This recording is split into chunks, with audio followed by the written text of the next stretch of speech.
Most people think they know what Zen means.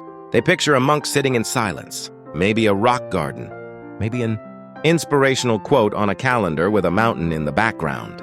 But the real meaning of Zen is something much stranger, much deeper, and much more useful than any of that.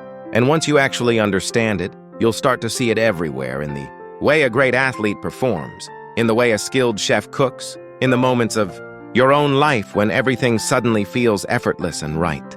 Let's start with the basics. Zen is a school of Buddhism that emerged in China around the 6th century, brought by an Indian monk named Bodhidharma. It spread to Japan in the 12th century, where it became one of the most influential forces in Japanese culture, shaping martial arts, tea ceremony, architecture, poetry, and the visual arts. The word Zen is the Japanese pronunciation of the Chinese word Chan, which itself comes from the Sanskrit word dhyana, meaning meditation or contemplative absorption. But Zen is not just about meditation. It's a philosophy, a way of living, and a way of seeing. At its heart, Zen is about one thing: direct experience. Not thinking about experience, not analyzing experience, not planning or remembering or judging experience. Just the raw, immediate, undivided contact with whatever is happening right now. This sounds simple.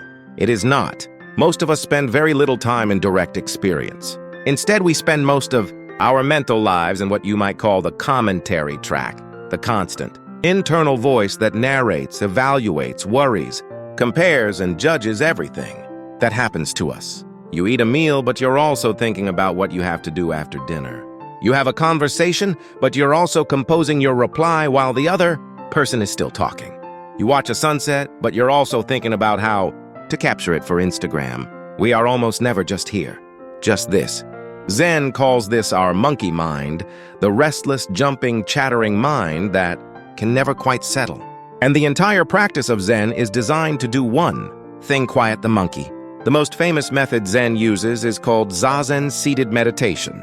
You sit still, you follow your breath, and when your mind wanders, which it will, constantly you gently bring it back, again and again, for hours, days, years, decades. This sounds boring, and at first it is. But something happens over time. The gaps between thoughts begin to widen.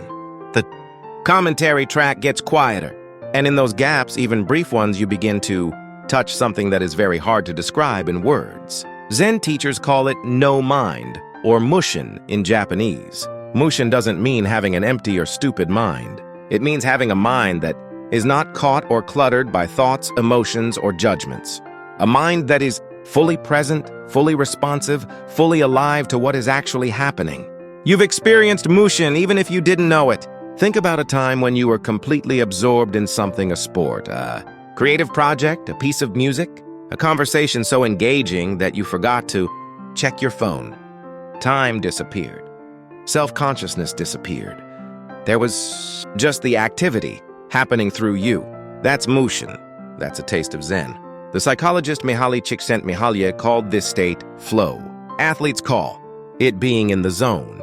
But Zen has been studying it, cultivating it, and teaching it for over 1,000 years. And here's the key insight Zen teaches: that this state is not a rare gift or a lucky accident. It is your natural condition. The monkey mind is the intrusion.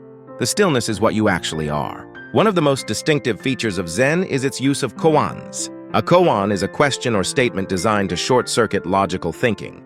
The most famous one is, "What is the sound of one hand clapping?" You can't answer a koan by thinking harder. The thinking mind, the analytical mind, cannot solve it. That's the point. The koan is meant to exhaust the logical mind so completely that it gives up. And in that giving up, something else opens.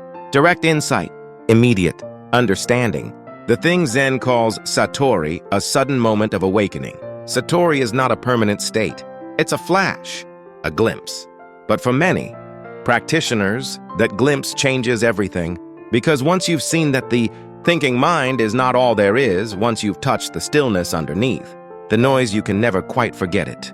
There's another concept in Zen that's worth understanding: Shoshin, or beginner's mind.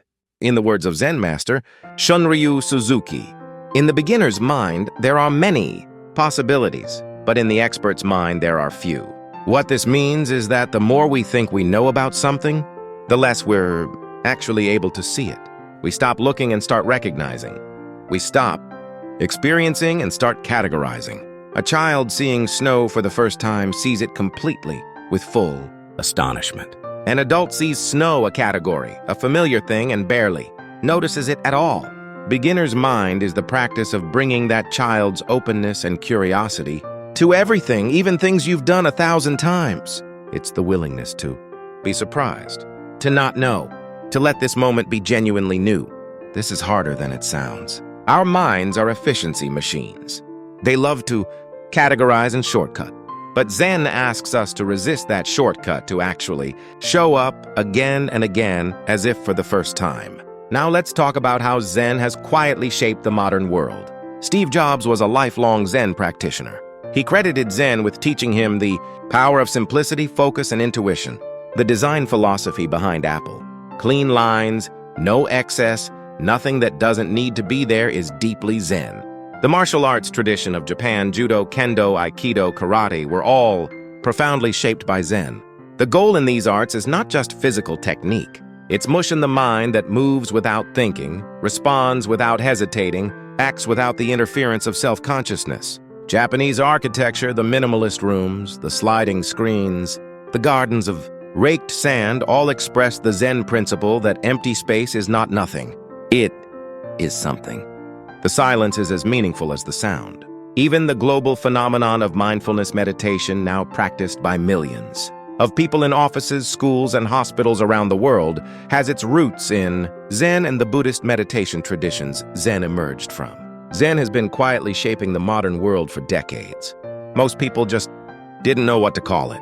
So how does any of this apply to your daily life? Here is what Zen actually teaches in practical terms. First, whatever you're doing, do only that. When you eat, eat. When you walk, walk.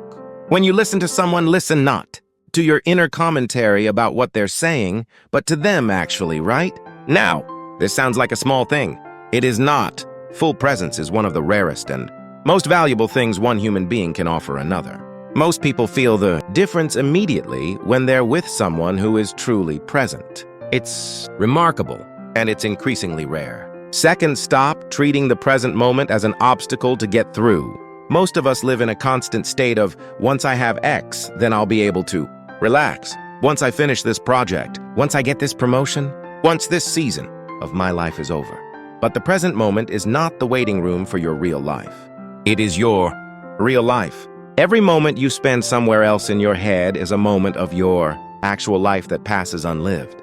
Zen asks a devastating question: how many of those moments can you afford to miss? Third, trust your direct experience over your thoughts about experience.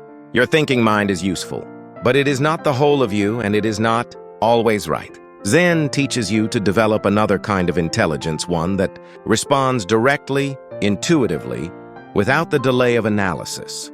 This is the intelligence of the craftsman, the athlete, the musician in full flow. Fourth, sit quietly every day, even for 5 minutes. You don't have to become a monk. You don't have to sit for hours.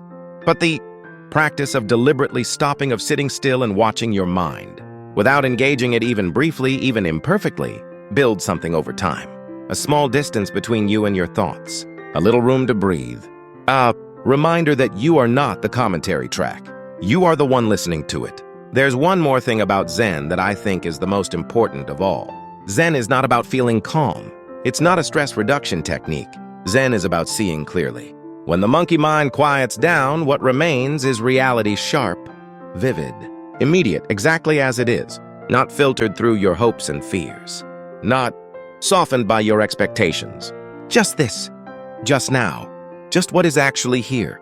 And that clarity is one of the most powerful things a human being can cultivate. It's the clarity that allows a surgeon to operate under pressure, that allows a leader to make difficult decisions without ego, that allows an artist to see what the work actually needs. This is the real promise of Zen. Not peace, not happiness. Clarity, presence, the ability to be fully here. That's the gift.